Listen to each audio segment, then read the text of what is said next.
बीते शुक्रवार को बक्सर वीर कुंवर सिंह सेतु पुल से स्कॉर्पियो सीधा गंगे मां की गोद में समा जाती है। दुल्हपुर के निवासी 2 लोगों की मौके पर ही मौत हो जाती है। इस घटना को लेकर पूरे बक्सर में सनसनी फैला हुआ था और सभी लोग मातम मना रहे थे कि आखिर स्कॉर्पियो गंगे मां की गोद में समा गई और उसमें 2 लोगों की मौके पर मौत हो गई। जैसे तैसे करके स्कॉर्पियो को निकाला गया बाहर और स्कॉर्पियो का कबाड़ा मिला और उसमें एक व्यक्ति का शव मिला और एक दिन के बाद एक व्यक्ति का और शव मिला।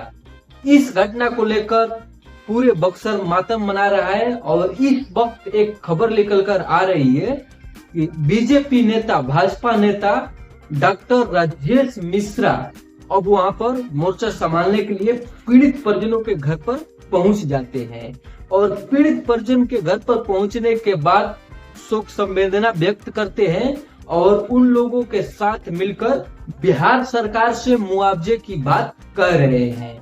डॉक्टर राजेश मिश्रा जी भाजपा के नेता हैं और भाजपा के बिहार में सरकार है, तो अब पीड़ित परिवार को कुछ मुआवजा देकर उनका कुछ दुख तो कम किया जा सकता है। लेकिन जिसका बेटा खोया है, किसी का बाप खोया है, किसी का लड़का खोया है, वो तो कोई नहीं लाकर दे सकता है। लेकिन कुछ मुआवजा मिलने के बाद परिवार वाले को कुछ सांत्वना तो दी जाएगी, कुछ हेल्प तो होगा। इसलिए डॉक्टर राजेश मिश्रा जी मुआवजे की मांग कर रहे हैं। इस खबर को लेकर आपको क्या राय है, कमेंट बॉक्स में अपना प्रतिक्रिया जरूर बताइए और चैनल पर नए हैं तो सब्सक्राइब करके ज्यादा से ज्यादा शेयर करिए। धन्यवाद। जय हिंद।